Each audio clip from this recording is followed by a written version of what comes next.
Samantha Colosimo Testa over the weekend. More fires at Charlestown. What's going on here, Samantha? Good morning.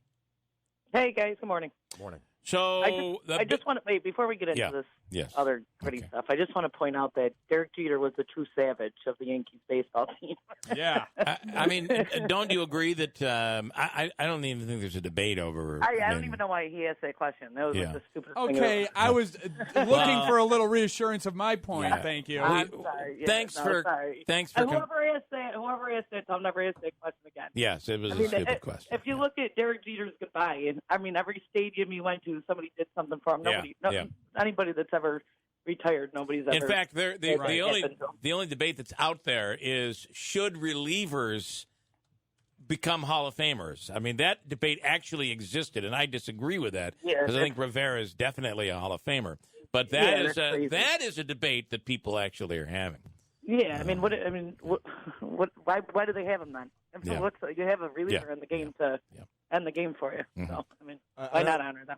Another bad point made by Andrew this morning, and Nagel's chiming in here this morning. It says, on the Charlestown fires, apparently someone left a case of water next to a window, and that's how the... it could have happened. Yeah. All right. Don't think so. Samantha, what is going on here with Guys, these fires? I got to be honest with you. Yeah. I mean, the city and Frankfurt have to be put on notice, and I'll be writing a letter today to both of them, that somebody has to come up with a plan on what they're going to do before somebody gets hurt. Mm-hmm. I mean, these firefighters from Frankfurt and Utica are responding to a 4-story structure building that's been in disrepair for how many years now? With holes in the ceilings and floors. I mean, guys, my husband's a fireman. I mean, I'm not putting that aside. I mean, he's going in 3- and 4-story structure buildings at the Charlestown Mall, poking a hole to see, whether or not the floor is going to cave in. Right. I mean, it's unnecessary when that building's been vacant for how long? I mean, it's not like they're going in there and obviously they've got to put out the fire, but they're not going into a building to check to see if anybody's still alive.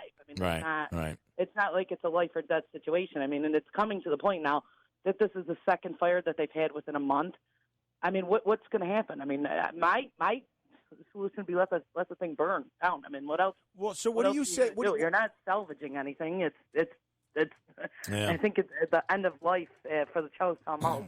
What do you mean when you say put them on notice? Just let it go when you get the call. Don't respond. What no, you can't. I mean, you can't do that. No, I think they got to correct the problem. I mean, it's a controlled burn. I don't know how the city would do it. I mean, yes, the city only owns 100 feet. I don't even know how much of a parcel that the city owns inside the Charlestown Mall. But it's still the fact that the city of Utica's fire department still responds to those fires. So every time that building goes up in flames, we're paying our firefighters to go respond to that. Yeah, so it's still at an expense to the city. And I mean, they're either going to have to put the owner that he's going to have to demolish that building, or come up with another solution. I mean, they put the they'd have to demo apartments. They put the Obelson apartments on notice. I mean, obviously those are people that are living there. I mean, but I think I read an article in the Observer Dispatch from 2009 that somebody just purchased the building and it was supposed to, revitalize. I mean, that's been 10 years. I mean, nothing's happened down there. Well, they put the OTB in there. I know that. Yeah. Well, what's that? They put an OTB in at one point. That's at the front of the. That was years ago. Or the back of the building, wherever that would be. Okay, so it used to be a bar. I mean, that's right. It was like maybe it was 15 years ago. It was like the Backstreets or something along that line. I mean, even at that point, I mean, it was still kind of, you couldn't go anywhere else other than the part that they remodeled for the actual bar. But I mean, now it's to the point where there's nothing going on at all. Yeah. I mean, and it's, like I said, I mean, you're getting to the point where something of that size that's caught on fire twice in the past month. I mean, somebody's got to do something. So, I mean, I don't know what action that they plan on taking or what they could do to take. I mean, they're either going to have to bring the owner of the property in on an abatement call. I don't know. I got to be honest with you guys. I don't know. I mean, I think that if somebody could have did something, don't you think they would have? I mean, it's been. I have to say that. I think that I was recently in the building, and in the restaurant part, and there's no doubt it's dangerous and stuff is falling in. But that restaurant that was there, which was really a cool restaurant back in the day, but it's almost like they just picked up and left. You'll see like tickets and like a waitress ticket there. You'll see stuff on the walls. I mean, it's crazy. But I think people are living in there. To be honest with you. I'm sure they are. I mean, but like I said again, it's to what expense? I mean, I think the statistics are out there that vacant buildings lead to more firefighter injuries than anything else, and I think that something of that size, like I said, that's been abandoned for that long. It's just it hasn't caught on fire like this in previous years. I mean, now that it's actually become a hazard, they've got to take action. So, like I said, I think as far as I go, the only thing that I could do is write a letter requesting that they take action on these buildings, and I plan on doing that today. All right.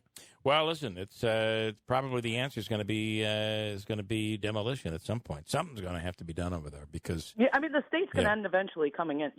Have to come in too because I seen a court document. I think it was like 17 pages long. I didn't read the full detail of it, but put them on notice. I mean, I guess there's tanks underground and. There's a lot of stuff going on there as far as contamination and whatnot. So, I mean, that's possibly why they can't do a controlled burn either because what's it going to leave in the long run, So, all right. But I just wanted to come on, let you guys know that hopefully something could be done. And, okay.